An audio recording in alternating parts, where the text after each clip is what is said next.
출근길 뉴스를 종합해드립니다. 깊이 있는 뉴스 YTN FM 출발 새아침. 신율의 출발 새아침 3부 순서 시작합니다. 오늘보다 내일은 더욱 추워져서 내일은 영하 12도까지 떨어진다고 그러죠. 그래서 오늘 낮에도 최고 기온이 영하 4도 정도밖에 안 된다고 그러는데요. 이런 날씨에 특히 고혈압 환자 등 좀 이런 분들은 상당히 조심해야 할 것 같습니다. 내일뿐만이 아니라 오늘 오후부터도 좀 머리를 따뜻하게 보호하는 이런 것이 좀 필요할 것 같은데요. 나이가 들수록 제일 중요한 거 건강입니다. 건강 잃으면 모든 거 다 잃게 된다는 점 다시 한번 오늘 꼭 기억하시는 그런 하루 되시기 바라겠고요. 신율의 출발 새 아침 3부 순서 먼저 광고부터 듣겠습니다.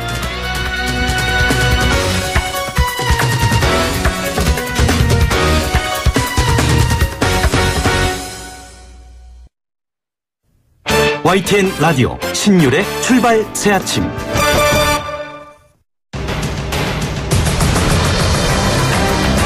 매주 월요일 아침 정치권의 복잡한 이슈를 말끔히 정리해드립니다. 출발당 최고위원회의.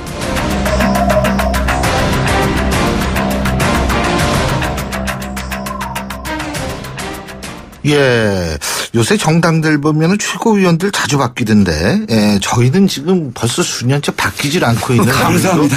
두 분을 모셨습니다. 예, 먼저 데일리안 이종근 논설시장님 나오셨습니다. 어서 오십시오.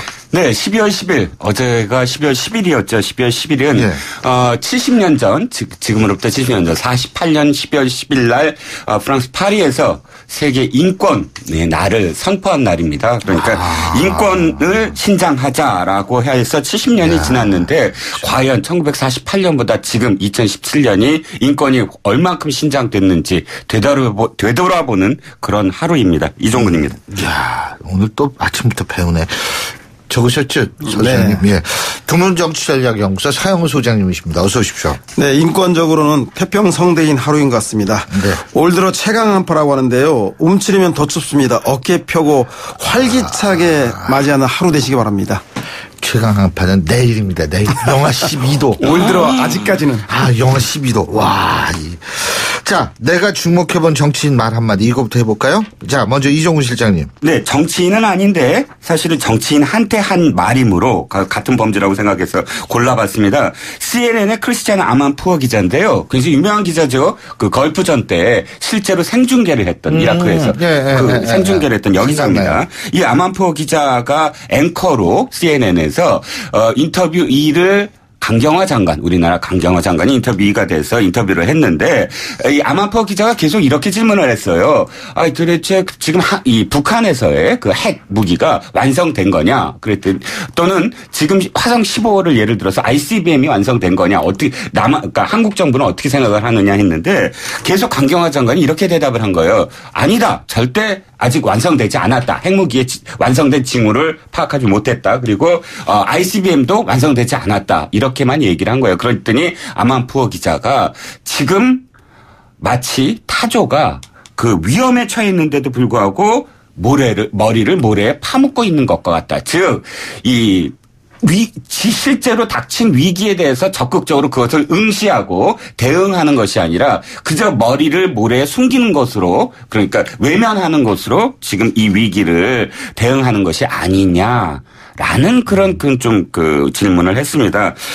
외국 기자가 한 말이 꼭 옳다 그르다 이것 때문에 제가 상정하는 것이 아니라 그 비유가 어쩜 그렇게 지금 현재 한국 정부가 북한의 어떤 그런 위험, 북한의 그런 지금 위협을 생각하는 어떤 정도를 정확하게 표현한 것이 아니냐. 좀 가슴 아픈 그런 이 비유였습니다. 예, 사영 소장님. 네, 화성 15호는 대기권 재립 기술 등 아직 기술적으로 미흡함에도 불구하고 북한이 정치적으로 선언하는 거 아니겠습니까? 아마 그 얘기를 하신 것 같고요. 저는 다른 얘기 좀 해보겠습니다. 관련 논평이 없다.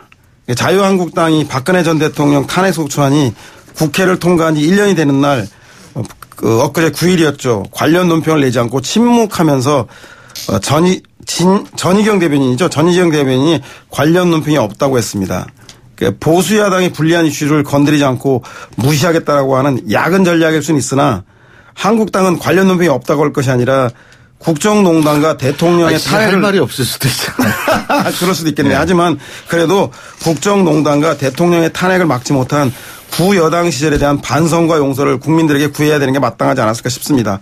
보수야당은 철진한 종북좌파라는 올드 패션이 아니라 복지, 노동, 환경, 인권 등 변화된 시대의 요구에 보수의 뉴 패션으로 화답해야 할 것입니다. 그래야 위기를 기회로 삼아 살아남을 수 있지 않을까 그런 생각이 드는 아침입니다. 예. 자, 두 분 얘기 들었는데 이 얘기부터 지금 방금 서영우 소장님이 말씀하신 얘기부터 좀 해보죠. 박근혜 전 대통령에 대한 탄핵 소추안이 통과된 지 이제 1년 됐습니다. 그동안 참 많은 변화가 있었죠. 새로운 대통령이 선출이 됐고 한국당은 둘로 나뉘고 보수 진영은 아직도 그냥 여전히 좀 굉장히 힘든 상황이 있고요. 자, 헌정 사상 최초로 현직 대통령의 탄핵 소추안이 국회를 통과한 1년 동안 무엇이 바뀌었고 뭐가 아쉬움으로 났는지 한마디씩 들어보겠습니다. 이종구 실장님. 네. 1년 전이 떠오릅니다. 저도 사실은 촛불 집회 현장에 몇 번 갔었습니다. 그때 저처럼 사실은 보수다, 나는 보수다라고 생각했던 사람들도 많은 사람들이 그 현장에 갔고 또 때로는 이석기 석방을 요구하는 사람들이나 혹은 한상규 석방을 요구하는 사람들이나 사드 반대를 외치는 사람들을 보면서 눈살을 좀 찌푸리긴 했지만 그럼에도 불구하고 거기에 나갔던 보수, 자칭 보수라고 하는 사람들은 그래도 대통령이 정당성이 없었다. 그 당시에 이런 어떤 생각으로 나갔던 사람들이 있었습니다. 그런데 지금은 어떻게 됐냐면 적폐의 잔당이라고 몰아붙이고 그런 사람들을 촛불은 자기들만의 촛불이다. 자신들만이 진정한 촛불이다라고 주장하는 것이 늘어났어요. 그러니까 원조 촛불 뭐 이렇게 표현해야 되네요. 아니면 또 통진당 촛불 뭐 이석기를 석방하라 내지는 아니면 민노총 촛불, 뭐 한상규를 석방하라. 이런 촛불의 정신을 자기들만의 것이라고 주장하고 그 이외에는 모두 다 적폐라고 이야기하는 그 당시 1년 전에는 국민을 통합하는 촛불 같아 보였는데 지금은 국민을 철저하게 분열시키는 그런 촛불 노름이 계속되고 있지 않나. 그것이 사실은 좀 안타까운 상황입니다. 예, 서현 소장님. 저는 국정농단 세력은 탄핵과 사법적 단죄로 심판하는 중입니다. 따라서 앞으로는 정치개혁과 개헌으로 탄핵을 완성해야 되는 것이 과제가 아닌가 싶은 생각이 듭니다. 박근혜 전 대통령의 탄핵은 박 전 대통령은 물론 여야 정치권에도 경종을 울리는 일대 사건이었습니다. 지난해 국회를 돌이켜보면 국민들의 즉각적 탄핵 요구를 외면한 채 박근혜 전 대통령이 느닷없이 개헌을 제안하자 사실상 탄핵과 개헌을 맞바꾸자는 정치적 딜로 일대 혼란에 빠졌습니다. 성남 국민들은 결국 촛불을 들고 거리로 나와서 즉각적 탄핵을 요구했고 이에 놀란 여야 국회의원들은 12월 9일 본회의에서 찬성 234명 대 반대 56명으로 대통령 탄핵안을 가결하기 이르렀습니다. 여든 야든 국민이 부여한 대의체의 의미를 외면한 채 기득권에 사로잡힐 때에는 국민들이 직접 나서서 세상을 바꾼다는 사실을 분명히 남겼습니다. 국민이 국가의 주인임을 잊지 말라고 준엄하게 경고하였습니다. 이제 국정농단 세력에 대해 탄핵과 정권교체를 심판했고 사법적 단죄 또한 추진되고 있습니다. 이제는 정치개혁, 선거구제 개편, 개헌으로 탄핵을 완성시켜야 할 때가 아닌가. 이것이 우리의 과제라는 생각이 듭니다. 맞아요. 권력구조 개편 전 필요하다고는 봐요. 근데 이게 어떤 방향으로 갈지는 한번 보죠. 국민의당 얘기 안 해볼 수 없죠. 박주원 전 최고위원. 지금 좀 전에 저희가 일부에서 박지원 전 대표와 인터뷰를 했는데 이 박지원 전 대표께서 꼭 부탁하신 게 있습니다. 박주원. 발음을 잘해 주십시오. 박주원 전 최고위원입니다. 근데 사실 따지고 보면 또 저 국회 부의장은 박주선 의원도 계시잖아요. 최고위원은 박주현 최고위원도 계세요. 그렇군요. 예, 맞습니다. 그러니까 이 발음을 좀 유의해 주십시오. 박주원 전 최고위원이 2006년 당시 한나라당 주성영 의원, 이 주성영 의원도 발음을 잘해 주십시오. 국민의당 주승용 전 원내대표도 계십니다. 예. 주성용 의원한테 김대중 전 대통령이 비장 관련 자료를 줬다는 의혹이 일어서 논란이 일고 있는데 안철수 대표 당원권 정지시키고 최고위원 사퇴 처리를 했는데 이 파문 어떻게 보고 계십니까? 이종무 실장님. 국민의당이 어떤 당이죠? 국민의당은 지금 이렇게 분열돼 있지만 그 분열돼 있는 모든 분들이 한 목소리로 김대중 대통령의 정신을 계승한 정당이라고 자칭하고 있습니다. 그런데 그 국민의당에서 최고위원까지 오르신 분이 한때는 한나라당의 지방자치단체의 어떤 시장이었고 또 하나는 그분이 실제로 그 김대중 대통령의 CD 의혹을 제보한 사람이다. 그러면 지금 사실 어떤 분도 사실은 이것을 비난만 할 게 아닙니다. 부끄러워해야죠. 왜? 그렇게 검증을 못했나요? 그건 안철수 대표만 사실 비난받을 게 아니라 박지원 대표도 며칠 전에 그 말씀하셨어요. 그 소리는 내가 들어본 바 있다. 당시에 제보한 사람이 박주원 당시 안산시장이라는 소리는 내가 들어본 바 있다라고 표현을 하셨어요. 그렇다면 왜 그걸 검증하지 않으셨죠? 그 어떤 사람도 그런 검증을 제대로 못했다는 건 이 당이 제대로 된 공당으로서의 어떤 절차가 있었느냐라는 점이 생각이 나고 두 번째는 이 점은 저는 무조건 잘못됐다고 생각을 하는데 두 번째는 시기입니다. 이게 제보가 된 게 2006년인데 주성영 의원이 2008년도에 그것을 국정감사에서 폭로를 했잖아요. 2년 동안 왜 묵혔죠? 사실 2008년에 이것을 지금의 적폐청산처럼 써먹으려고 했던 것이죠. 그런데 지금 이것이 터진 것도 저는 사실 좀 의혹이 가요. 왜 하필이면 그 어떤 문제 제기도 없었고 그 어떤 사전에 이런 어떤 이 흐름이 없었는데 어느 날 갑자기 느닷없이 이것과 관련해서 폭로가 됐다? 이것을 폭로한 사실 그 배경도 사실은 좀 의혹이 갑니다.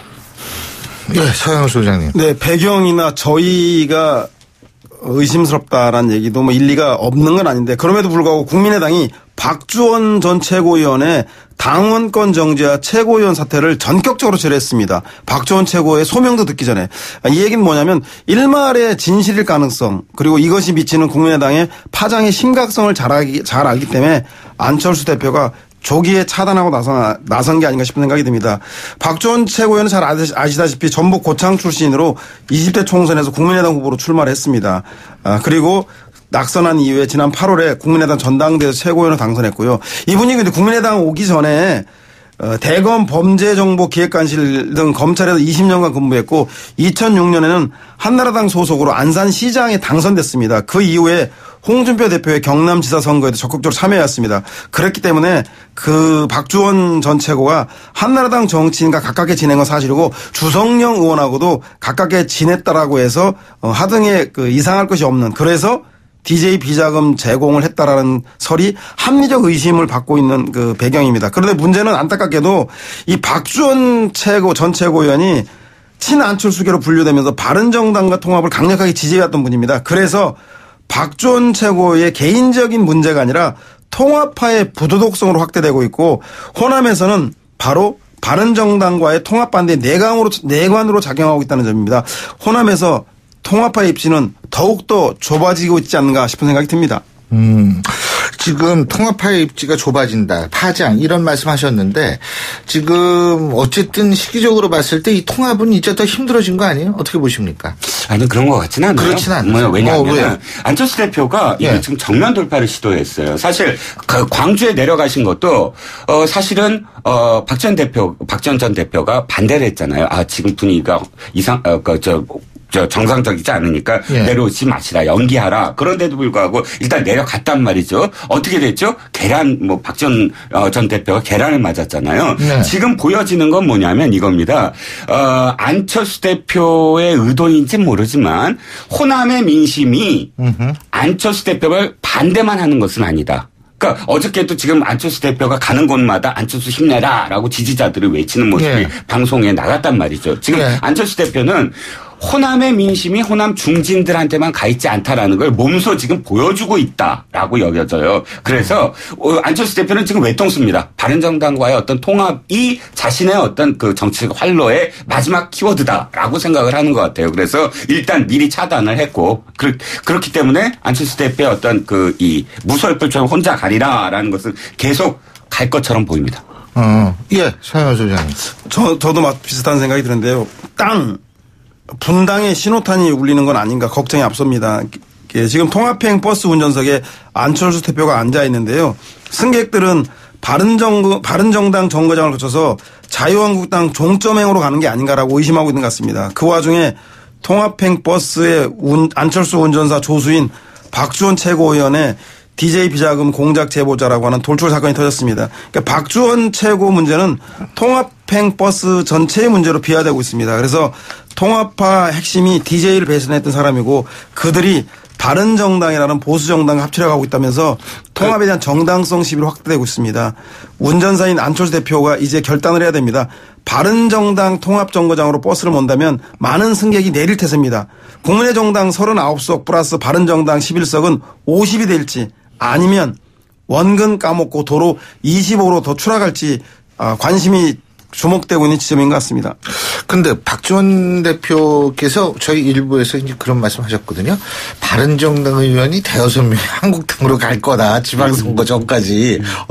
그러면 그거 통합 하나마다다. 이런 말씀 하셨는데 그 부분은 어떻게 그렇게 봐야 되나요? 저도 비슷할 것 같아요. 그러니까 지금 유승민 의원을 따라서 유승민 대표를 따라서 끝까지 남은 사람들은 11명이 다는 아닐 것 같아요. 그중에서는 또 한국당으로 돌아가실 분이 분명히 있을 것 같고 그렇지만 또 안철수 대표한테는 13명의 배 13척이 아니라 13명의 비례대표가 있거든요.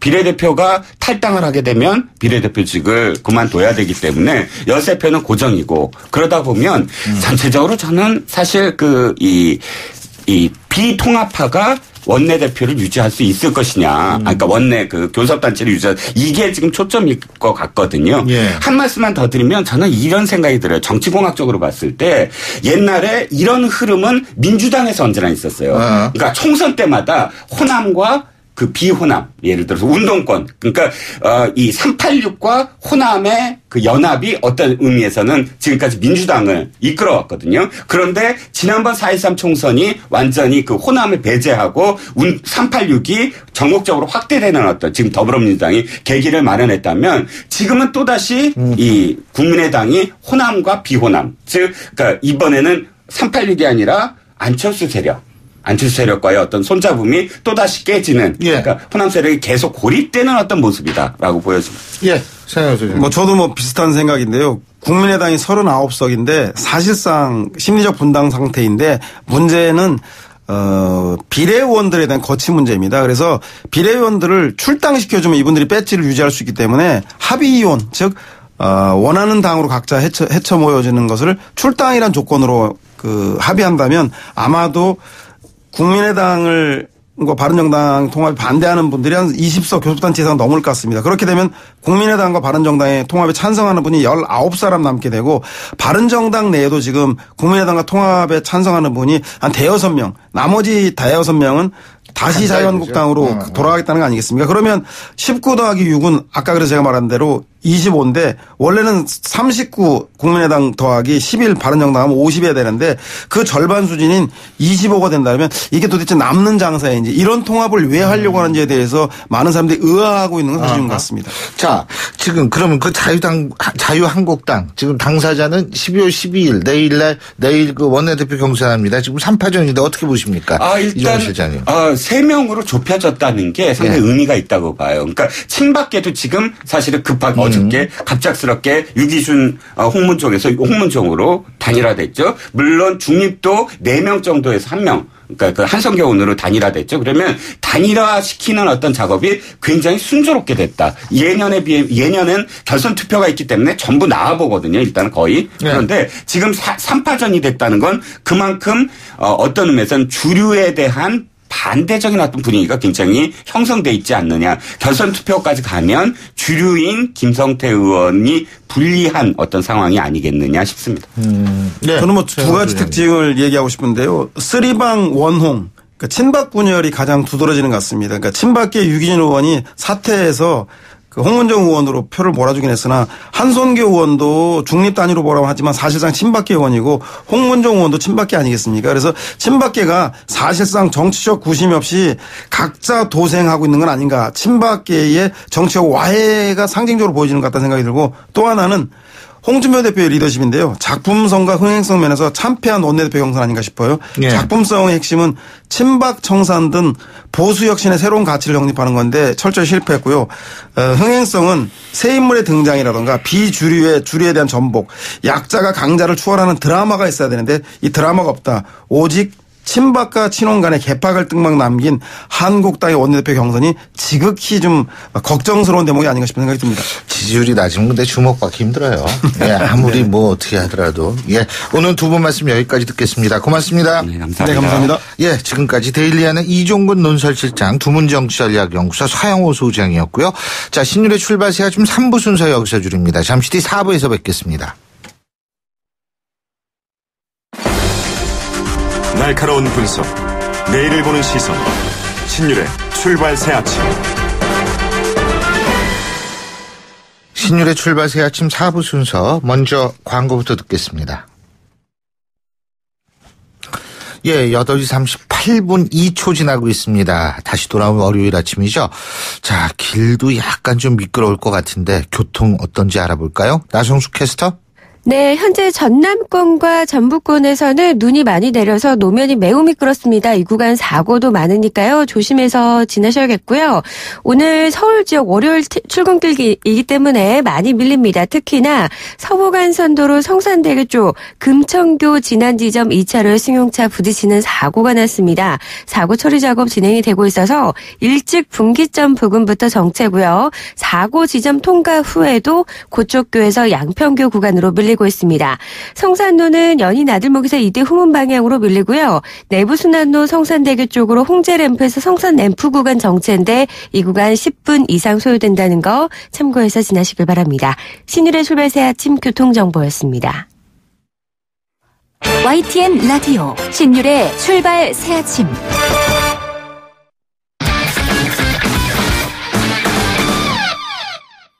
스포츠 소식 알아보겠습니다. 최동훈 스포츠 평론가 전화 연결하겠습니다. 안녕하십니까? 예, 안녕하세요. 예, 이 손흥민 선수 말이에요. 어제 또 골 넣는데 이게 이제 3경기 연속 골이죠? 예, 맞습니다. 이 손흥민 선수가 3경기 연속 골로 이 토트넘의 5대1 승리를 이끌었습니다. 어제 이 프리미어리그 스토크 시티전에서 이 손흥민 선수가 선발로 출전했고요. 자, 올 시즌 7호 골이자 리그 4호 골을 기록했는데 이 손흥민 선수가 한번 골을 터뜨리면은 계속해서 골을 몰아넣는 이 특징이 있거든요. 자, 이번에도 골 몰아치면서 최근 6경기에서 4골 기록 중입니다. 전반 21분에 손흥민 선수의 크로스가 이 상대 수비수를 맞고 골로 연결됐거든요. 자, 이거는 이 자책골로 기록이 됐고요. 후반 8분에 이 오른발 슛으로 골을 터뜨리고는 후반 20분에 어시스트를 추가했습니다. 이 영국 언론에서 이 손흥민 선수가 프리미어리그에서 가장 저평가된 선수다 이런 표현이 등장했거든요. 가끔가다 이제 이렇게 표현이 되는데 저는 이 말이 그렇게 좋은 의미만은 아니라고 봅니다. 손흥민 선수뿐만이 아니라 또 축구뿐만이 아니라 우리 선수들이 메이저리그에서도 이 저평가됐다 이런 표현이 자주 등장하거든요. 예. 물론 이 잘한다는 얘기인데 자, 이제는 저평가되지 않고 우리 선수가 해외로 나갈 때마다 좀 제대로 된 평가를 받았으면 좋겠습니다. 예, 진짜 그러네요. 그리고 프랑스 리그에서 뛰고 있는 석현준 선수는 모나코전에서 2골 터뜨렸는데 아유, 이 석현준 선수 대단해요. 6경기에서 5골 넣었어요. 예? 와, 예. 이 대단한 거죠. 예, 대단하죠. 자, 이제는 다음번에 대표팀 소집할 때 이 신태용 감독이 석현준 선수 대표 선수로 뽑아야 될 것 같은 안 뽑으면 이상한 그런 상황이 돼버렸거든요. 예. 이 프랑스 리그 트루아의 원톱으로 뛰는 이 석현준 선수가 AS 모나코전에서 이 멀티골 터뜨렸습니다. 전반 25분하고 후반 5분에 연속골을 잡아냈는데 이 석현준 선수가 최근에 펄펄 날고 있습니다. 올 시즌에 9경기에서 5골이고요. 최근 6경기에서 5골입니다. 자, 그런데 이 석현준 선수가 2대0으로 앞서가던 후반 23분에 교체돼서 벤치로 물러났거든요. 그런데 이 트루아가 석현준 선수가 교체돼서 나가고 난 이후에 3골이나 내주면서 2대3으로 역전패를 당했습니다. 네, 석현준 선수 응원하는 입장에서만 보면은 뭐 그렇게 기분 나쁘진 않는데, 예. 석현준 선수가 2골 몰아넣고 교체되고 난 뒤에 이 트루아가 3골 내줬으니까 트루아에서 석현준 선수가 얼마나 많은 비중을 차지할 하는지 좀 알 수도 있겠죠. 그렇군요. 근데 이 궁금한 게 그 축구 대표팀 그 동아시안컵에서 중국하고 2대2로 비겼죠. 예? 그러니까 이게 지난번에 좀 세르비아전에서 잘했나 그랬는데 또 이게 좀 그런데 손흥민, 석현준 선수가 대표팀에 합류하면 좀 나아질까요? 예? 아무래도 이 유럽에서 뛰고 있는 우리 선수들이 최근 들어서 이 골을 많이 넣고 있거든요. 뭐 손흥민, 석현준 또 프랑스의 이 권창훈 선수 골을 많이 넣고 있기 때문에 공격력에서는 확실하게 좀 달라지겠죠. 동아시안컵에서는 유럽에서 뛰고 있는 선수들을 제외하고 K리그하고 중국 그리고 일본에서 뛰고 있는 선수들로만 이제 대표팀을 구성했는데 중국과의 1차전에서 2대2 무승부에 그쳤습니다. 중국 대표팀이 이 러시아 월드컵 최종 예선전에서 탈락한 이후에 이 세대 교체를 단행해서 이제 젊은 선수들로 구성됐거든요. 그러니까 이제 막 새로 시작하는 팀이다 보니까 이 선수들도 젊고 경험도 부족해 보였는데 대표팀이 승리를 거두지 못한 겁니다. 더군다나 지난 3월에 러시아 월드컵 최종 예선전에서 우리가 0대1로 패했기 때문에 속 시원하게 서력을 좀 해주길 바랬는데 이 통쾌한 승리를 거두는데 실패했고요. 대표팀은 내일 이 북한하고 2차전을 치릅니다. 여자 대표팀은 1차전에서 일본에 2대3으로 패했는데 자, 오늘 오후 4시 10분에 북한하고 2차전 치릅니다. 자, 그리고 그 니케일리 유엔 주재 미국 대사요. 트럼프 대통령하고 아주 가까운 사이로 알려지고 있는 분이죠. 그런데 미국의 평창 동계올림픽 참가와 관련해서 아직 해결되지 않은 문제다. 이래서 이제 좀 소동이 일어났었는데 미국 올림픽위원회가 평창 동계올림픽 참가 의사를 재확인했죠. 예, 그렇습니다. 지난 6일이었죠. 니케일리 유엔 주재 미 대사가 미국의 평창올림픽 참가가 아직 해결되지 않은 문제다. 이렇게 얘기해서 이제 한바탕 소동이 일어났는데, 이 발언 직후에 백악관하고 미 국무부가 해명에 나섰거든요. 그런데 올림픽에 대한 참가는 공식적으로 확정 짓는 것은 미국 정부가 아니라 미국 올림픽위원회입니다. 근데 미국 올림픽위원회의 이 스콧 블랙먼 사무총장이 선수나 미국 대표팀 후원사 중에 단 한 명, 단 한 곳도 평창올림픽 안전에 대해서 우려를 표시하지 않았다. 이렇게 얘기하면서 미국은 평창 동계올림픽에 참가한다라고 못을 박았습니다. 니케일리 대사도 어제 폭스뉴스와 인터뷰를 다시 했는데 문제가 됐던 발언에 대해서 해명하면서 미국은 평창올림픽에 선수단을 파견할 것이다. 이렇게 확인했습니다. 그렇군요. 그리고 참 북한하고요. 오늘이 아니라 내일이에요. 내일. 내일인가요? 내일입니다. 내일은 그 남자 축구 대표팀 경기가 있고요. 오늘은 여자 대표팀이 북한하고 경기가 있습니다. 그래요? 뭐 그건 맞겠죠, 뭐.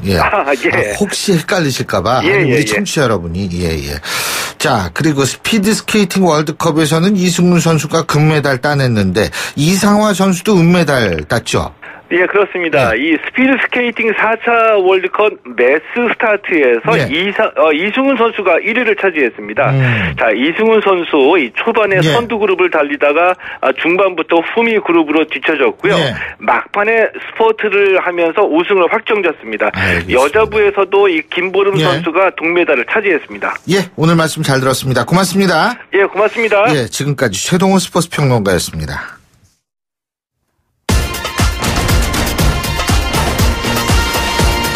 여러분이 지금 듣고 계신 주파수는 FM 94.5MHz입니다.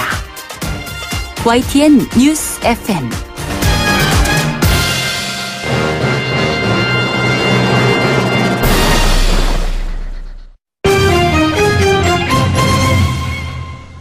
경제 뉴스 알아보겠습니다. 한국경제신문의 정인설 기자 스튜디오에 나와 있습니다. 어서 오십시오. 안녕하세요. 자, 이 비트코인 말이에요. 지금 난리도 아닙니다. 난리입니다. 이틀 사이에 난리도 아니게 난리입니다. 이 청취자 여러분 죄송합니다. 우리 정인설 기자가 훨씬 정확해요. 근데 40% 넘게 떨어졌잖아요. 그죠? 이 비트코인을 투자하려면 정말 강심장이어야 돼요. 아니면 눈 하나 깜짝 안 하고 돈이 정말 많거나 떨어졌네 뭐 이런 식으로. 투자는 머리로 하는 게 아니라 엉덩이로 한다라고 하잖아요. 그거 아주 멋있는 얘기가 계속 나오네. 엉덩이를 붙이고 계속 참아야 됩니다. 근데 비트코인을 그걸 이겨낼 수 있을까요? 8일에 2,400만 원, 2,500만까지 올랐다가 이틀 만에 1,400만 원 밑으로 40% 폭락했다가 또 하루 만에 지금 1,800만 원대에 가까이 올랐어요. 다시 올랐어요. 네. 근데 오늘 무슨 시점이냐. 완전 롤러코스터네. 맞습니다. 네. 롤러코스터가 정말 맞는 표현이고 8시부터 우리 시간은 8시부터 시카고 선물거래소에서 처음으로 비트코인을 기반으로 한 선물 거래가 시작이 됐어요. 예. 그게 과연 어떤 영향을 미치냐. 제가 시세판까지 지금 보면서 실시간 시세거래판까지 보면서 제가 하고 있는데요. 여러분을 위해서 정의설 기자가 노트북까지 갖고 나왔습니다. 그렇습니다. 그런데 특이한 게 한국은 오르고 미국은 떨어지고 있어요. 그러니까 의미하는 게 뭘까? 전 가만히 생각해 보면 미국에서는 지금 선물이라는 게 이런 거잖아요. 미래 어느 시점에 특정 가격으로 거래할 것을 현재 시점에서 거래하는 거거든요. 예를 들어 지금 신 교수님이 쓰고 있는 안경 가치가 네. 한 달에 오를 것 같다. 그럼 저거에 10,000원 붙여서 10,000원 내가 살게. 파는 걸로 오늘 딱 거래하는 거거든요. 근데 네. 오늘 잠깐 보니까 미국에서는 매도세가 조금 세요. 그래서 떨어지는 것 같고 한국에서는 그래도 시카고 쪽에서 합법화되니까 좀 있으면 또 일본에서도 선물 거래가 시작된다고 하거든요. 도쿄에서도 준비하고 있고 그러면 한국까지 그 새가 오지 않을까 이런 기대감이 있는 것 같아요. 헌데 중요한 거는 비트코인 내지는 이더리움 시세는 하루에 10% 20% 왔다 갔다 하니까 이 잠시 지금 45분 지나는 거 시점에서 이걸 판단을 할 수가 없습니다. 중요한 거는 비트코인 투자자들의 피곤함은 더 커질 것 같아요. 왜냐? 아니 무슨 시카고 선물 시세까지 보면서 투자를 해야 돼요 앞으로. 도쿄도 봐야 되고 시카고도 봐야 되고요. 이게 피로감이 이만저만이 아니에요. 근데 그래도 따셨다는 분이 많으니까. 근데 유사 상품이 또 사기 논란에 휩싸였다. 그러니까 비트코인 이름이 뭐예요? 하도 비슷한 게 많아요. 비트코인 플래티넘이라는 건데 하드포크라는 용어가 있어요. 오늘 그래도 하나는 얻고 가셔야 되니까 하드포크가 우리가 그 나이프 포크 할 때 그 포크하고 스펠은 똑같아요. 그래서 센 포크다 이게 아니고 포크라는 게 갈리다, 분리하다는 뜻이 있어요. 물갈기 할 때 그걸 포크라고도 하거든요. 하드포크라는 거는 센 분리, 즉 완전한 분리라는 뜻이 무슨 얘기냐.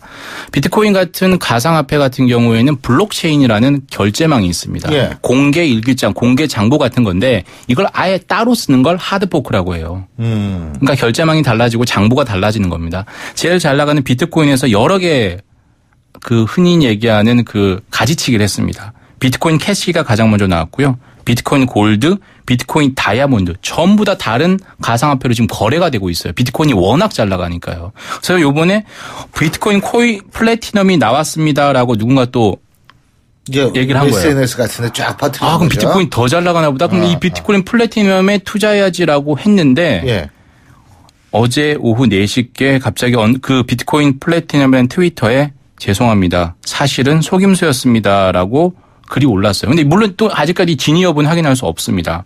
국내 고등학생이 작성했다라는 것까지 파악이 됐는데 비트코인 플래티넘 공식 홈페이지에는 아직 다른 입장이 올라오지 않고 있거든요. 사기극일 가능성은 높은데 어떻게 될지 모르죠. 근데 이런 이가 통하는 이유는 그만큼 사람들이 비트코인 가상화폐에 대한 관심이 많다는 거예요. 많다는 거네. 이거 하나 그러니까 비트코인 뒤에 아무거나 붙여도 할 수 있어요. 비트코인 블루칩 이러면 또 새거 나오네. 투자해볼까? 이런 게 지금 혹할 수 있다는 거예요. 지금. 비트코인 골드칩 이런 것도 나올 수 있는 맞습니다. 비트코인 골드라고 지금 있습니다. 있어요? 골드라고는 있어요. 골드칩이라고는 모르겠지만. 근데 이게 우리나라 정부에서는 또 이게 규제에 나선다. 그래가지고 이게 폭락한 그런 것도 있거든요. 주말에 그랬었죠. 그러니까 비트코인을 크게 세 가지예요. 이 가상화폐를 바다 이야기 같은 사행성으로 볼 거냐. 아니면 P2P 대출 정도로 약간 규제하면 그래도 합법화될 수 있을 걸로 볼 거냐. 아니면 일본이나 미국처럼 합법화, 공식화할 거냐. 이 세 가지 갈림길이 있어요. 근데 이걸 이르면 이번 주 중에 법무부로 이제 이관이 됐잖아요. 금융위원회에서. 기획재정부 금융위원회와 같이 태스크포스가 있습니다. 정부 차원의 규제안을 이르면 이번 주 중에 내놓을 방침이에요. 그러니까 완전 규제면 바다 이야기가 되는 거고요. 제한만 하겠다. 예를 들어 거래량 1인당 거래 금액 제한한 P2P 대출이 그렇거든요. 지금 업체당 1,000만 원까지만 투자를 할 수 있어요. 그래서 거래소당 얼마까지 1인당 얼마까지 투자할 수 있다 이런 식으로 제한을 할 수도 있고요. 아니면 이제 투자자 보호를 위해서 지금 거래소가 여러 개가 있잖아요. 코빗, 빗썸 이렇게 있는데 투자자를 보호할 수 있는 장치가 되어 있는 곳만 허용을 하겠다. 이른바 허가제로 할 수 있다. 여러 가지 안 중에서 어떤 걸 내놓느냐가 투자자들 입장에서도 상당히 초미의 관심사가 될 것 같습니다. 그렇군요. 자, 그리고 변호사하고 의사들이 한꺼번에 거리로 나왔어요. 지난 주말이었죠. 맞습니다. 네. 의사들이 거리로 나온 건 뭐 10,000명이다, 30,000명이다 경찰 추산과 의사협회 추산이 다른데. 항상 차이가 나니까. 네, 뭐 그 딱 중간 정도가 맞을 것 같은데 그래서 10,000여 명이다 이렇게 보는데 4년 만에 나왔어요. 이유는 문재인 케어입니다. 문재인 케어는 다 아시겠지만 의료보험으로 보장하지 않는 이른바 비급여 항목을 의료보험으로 보장하겠다. 급여화하는 게 문재인 케어의 핵심이거든요. 이렇게 되면 지금 비급여라는 건 한마디로 병원 입장에서 보면 그 병원비 진료비를 임의로 책정할 수 있는 마음대로 정할 수 있는 건데 이게 의료보험으로 들어오면 건강보험 심사평가원에서 현미경처럼 들여다보거든요. 마음대로 할 수가 없어요.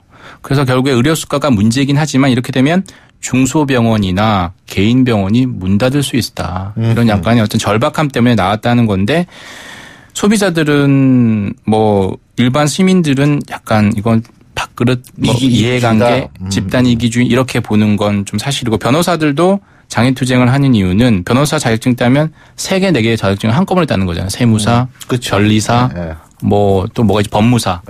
이게 세무사가 빠졌습니다. 법안에서.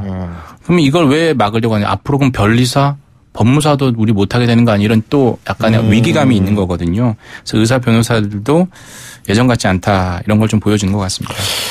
아, 그래서 이게 이런 분들이 사자 돌림 하시는 분들도 이제 거리에 나오시네. 예. 그렇습니다. 자, 그리고 일본과 EU가 자유무역 협정을 체결했네요. 예? 우리나라가 일본이 경합 관계잖아요. 근데 우리나라보다 일본이 지금 좀 뒤져 있죠. 숫자로 보면. 그 이유 중에 하나가 우리나라 제품의 경쟁력이 좋아진 것도 있지만 자유무역 협정이라는 게 있거든요. 우리 한미 FTA 일찌감 그렇죠. 체결했고요. 일본하고 미국은 아직도 체결이 안 돼 있습니다. 이번에 나프타 하려다가 미국이 빠졌죠. 나프타가 아니라 그 한태평양 경제 TPP 하려다가 빠졌죠. 그리고 유럽연합도 우리는 2011년에 이미 돼 있었는데 일본은 안 돼 있었어요. 근데 이걸 이제 일본과 유럽연합도 FTA 일종인 경제 동반자 협정을 타결하기로 최종적으로 합의를 했습니다. 2019년 3월부터 발효한다라는 걸 지금 얘기하고 있는데 목표를 하고 있는데요. 그렇게 되면 당연히 유럽 시장에서 한국과 경합 관계에 있는 특히 자동차 전자 분야에서 많이 경쟁을 하고 있잖아요. 이 부분의 일정 부분 타격이 예상되는 건 사실인 것 같습니다. 그렇군요. 자, 그리고 미국에 이어서 캐나다도 한국산 철관에 고율의 반덤핑 관세를 매겼네요. 예? 얼마 전에 미국에서 세탁기가 이제 관세를 받기로 했잖아요. 그리고 또 그다음에 철강도 있었어요. 근데 캐나다도 반덤핑 관세율을 부과하기로 최대 88%까지 부과하기로 했다라는 거고요. 북미 시장에 약간의 긴장이 조성되는 것 같습니다. 그리고 요새 그 부동산 업계 말이에요. 역세권뿐만이 아니라 편세권, 스세권 이런 용어가 쓰이는데 스세권 또 뭔지 모르겠네요. 이게 뭐예요? 스세권은 뭐 수시 뭔가 맞추고 수시. 알겠습니다. 예. 수세권이라는 게 이제 뭐 특정 브랜드를 좀 지칭해서 그렇긴 한데 요즘에 많은 사람들이 부동산 투자를 예전에 파리바 이 제빵 업체를 보고 투자하는 사람들이 있었어요. 왜냐하면 그 시기에 가장 경쟁적으로 점포를 내놓는 것을 보고 부동산 투자의 어떤 시금석으로 삼거든요. 아주 예전에는 은행이었어요. 한 10년 전만 해도. 왜냐하면 은행 점포가 우후죽순 생길 때 은행 점포 따라가면 절대 망하지 않았어요. 근데 지금 은행 점포를 줄이고 있는 추세잖아요. 그리고 요즘에는 그 스타벅라고 하는 커피 점포가 있잖아요. 그걸 보면 사람들이 모이는 곳이거든요. 그걸 따라 한다는 거고 그리고 대형 쇼핑몰 중에 스타필 점점점이라고 있잖아요. 거기 따라가면 또 사람이 모인다는 거죠. 그래서 예전에 역세권하고 학군 닮은 학세권이 가장 유명했죠. 그리고 최근에 뭐 공세권이다, 공원이 있는 곳, 몰세권이다, 쇼핑몰이 있는 곳, 숲이 따라간다는 숲세권 이런 것도 중요한데 뭐 여러 가지 그런 그 기준이 되는 것들이 늘고 있다라는 겁니다.